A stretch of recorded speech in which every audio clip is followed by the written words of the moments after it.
Good evening, you're watching this Mongolian World. I'm your host, Taner Gambatar. And for top stories, Mongolia aims to fully meet the population's demand by providing 19 types of products.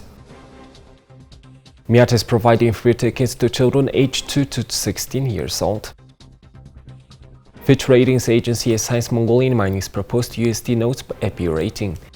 And for the news, stay tuned.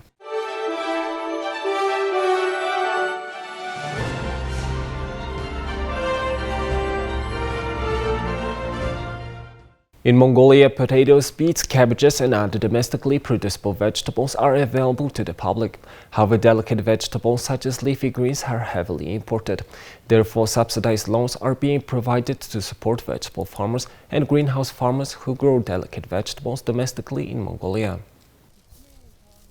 Experts emphasize that by 2030, 41% of greenhouse vegetables and 100% of open-field vegetables can be supplied from domestic production. There will be no need to import potatoes, but only 2/3 of vegetables are currently produced for vegetable consumption. Furthermore, there are approximately 18,000 vegetable farmers in Mongolia. Currently, 100% of carrots and turnips are being provided to the public. More than 90% of cabbage and red beets are also being supplied.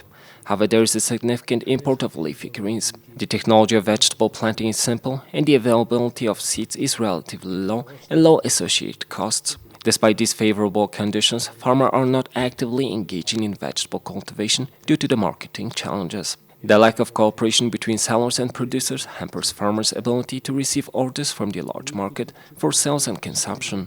However, if producers can supply fresh vegetables every morning based on the precise orders from vendors, there is the potential to expand production.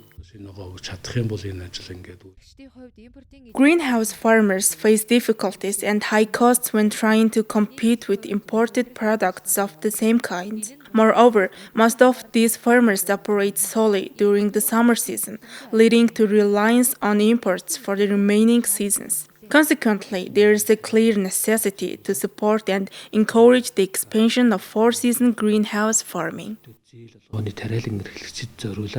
Discounted loans are offered by commercial banks to provide support to vegetable growers. As part of this initiative, there is a special offer of an 80% discount on a specific quantity of seeds for individuals who aim to expand their vegetable cultivation. Moreover, discounted loans are also accessible to citizens involved in greenhouse farming, as well as for the construction and renovation of greenhouses. Research conducted by the Asian Development Bank indicates that growing vegetables tends to be less profitable for small-scale farmers, but proves to be more financially rewarding for medium-sized farms.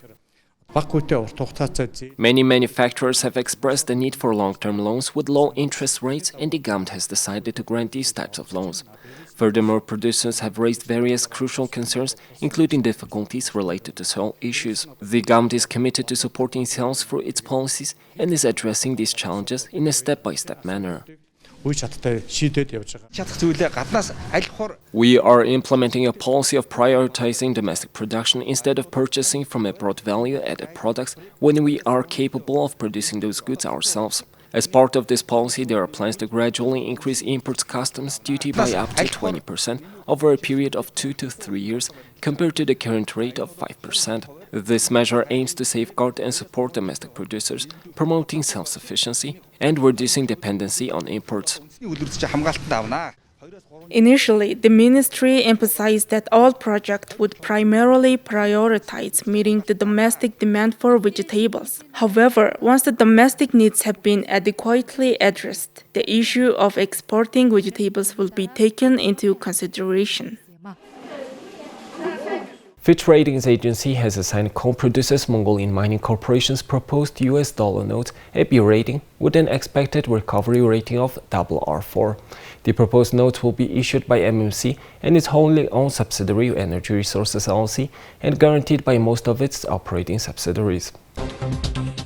The notes will constitute senior unsecured obligations of Mongolian Mining Corporation as they represent its unsecured and unsubordinated obligations. The net proceeds from this issuance will be used to fund a concurrent tender offer for liability management purposes and will be leverage neutral. Successful issuance of these notes is expected to alleviate the company's medium-term funding needs for the redemption of its $350 million 2024 notes. The new notes will be used to pay the tender price of any 2024 notes tendered in a concurrent tender and exchange offer. The tender offer has a maximum tender cap equal to the new notes issued. MMC's 2024 notes outstanding balance is $350 million as of 21st March of 2023. Their cash balance has increased to over $200 million from $65 million as at the end of 2022 based on Fitch's estimate indicating strong cash generation in the first quarter of 2023. We expect around $300 million EBITDA in the next 12 months. MMC's core coking coal operation has normalized amid stabilization in the border situation. The average daily throughput rose to over 900 trucks in March 2023, surpassing the pre-COVID level from around 120 trucks in the first quarter of 2022.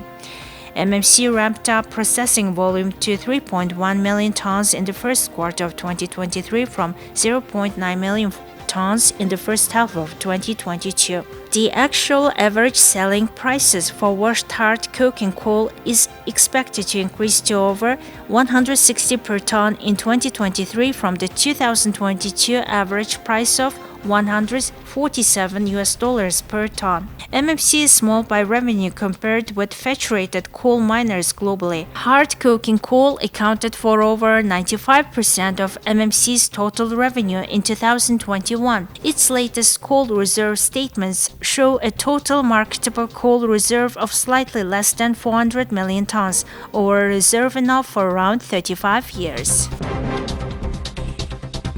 Now let's take a look at Mongolia's current affairs. MIAT Mongolian Airlines has announced a family promotion offering free flight tickets for children aged 2 to 16 years old on several destinations, including Hong Kong, Beijing, and Guangzhou, China. MIAT warns that the discount doesn't cover airport fees or other taxes. Depending on the destination, the deadline for promotion varies. The promotion for the Ulaanbaatar to Hong Kong route will continue from June 1st to June 30th. Additionally, the promotion for the Ulaanbaatar to Beijing route will continue from May 15th to July 31st, and this direction has an extra bonus for baggage. The promotion of free tickets for children will also be valid on the Ulaanbaatar to Guangzhou route from July 1st to October 27th. Thank you for staying with us. Now let's take a look at the currency exchange rates provided by Mongol Bank.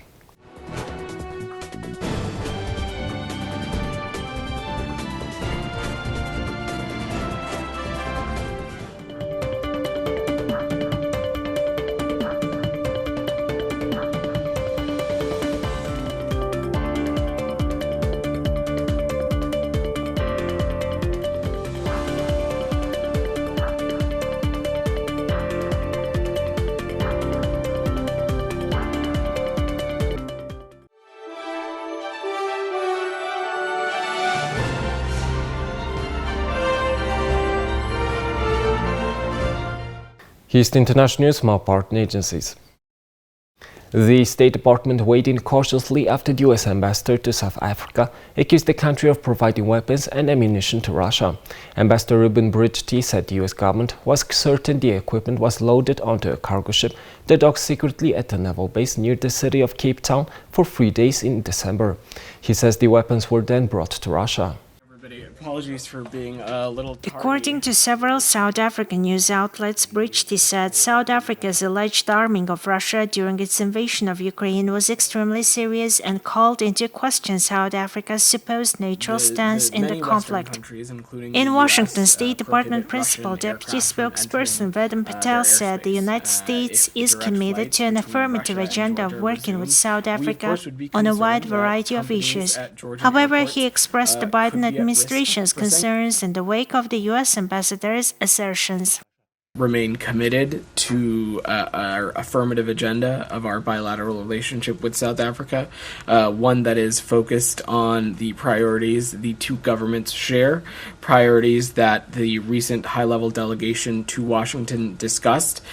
These include issues of global peace and security, further growing the robust trade relationship, working together on a shared health agenda, finding ways in which we, the United States, can be helpful to South Africa's energy challenges through a just transition of renewable sources of energy, as well as continued partnerships on work as it relates to addressing climate change. That being said, Sean, as we have previously said, the U.S. Has serious concerns about the docking of a sanctioned Russian cargo vessel at a South African naval port in December of last year. And as good partners do, we have raised those concerns directly with multiple South African officials, and I will leave it at that. Asked in Parliament about Brichte's comments, South African President Cyril Ramaphosa said Thursday that an investigation was underway. U.S. Treasury Secretary Janet Yellen on Friday met with German Finance Minister Christian Lindner on the sidelines of Group of 7 talks in the Japanese port city of Niigata. While in Japan, Yellen is bound to be seeking to reassure her counterparts over recent bank failures that have raised worries of the risk of the global financial system. Speaking before the closed-door meetings began, Yellen said one of her priorities was to emphasize the importance of resolving the crisis. German Finance Minister Christian Lindner hopes American lawmakers will be mature over the debt ceiling negotiations to avoid further headwinds for the global economy. U.S. Congress is trying to find a compromise on the debt limit, which refers to the maximum amount of money that the two chambers allow the federal government to borrow. Democratic leaders want the limit to be raised, but Republican lawmakers have called for spending cuts to be agreed before anything is approved. Time is running out for an agreement with U.S. Treasury Secretary Janet Yellen, warning earlier this month that without a deal, the largest economy in the world could default by June 1st. Speaking earlier Thursday at a press conference also at the G7 meeting, Yellen said a U.S. default would threaten the global economy. U.S. President Joe Biden had previously warned that differences with the Republican Party over the debt ceiling risk a recession. We have severe risks, a high level of uncertainty, we have still high inflation rates, we have not yet come back to the growth we need at the global level, and so in this situation nobody would understand if domestic U.S. politics would cause further trouble for the global economy, Lindner noted.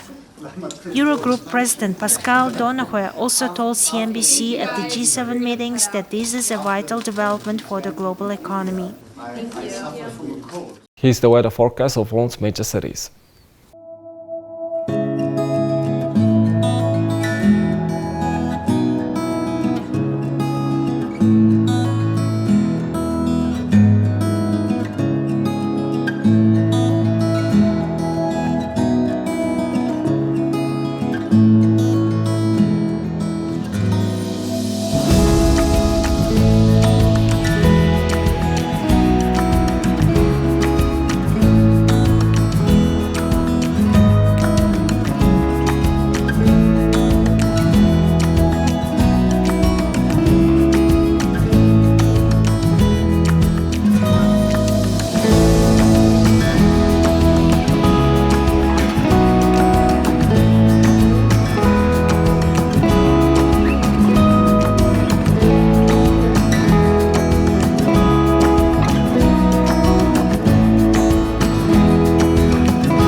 Well, that's all for now, and thank you for staying with us.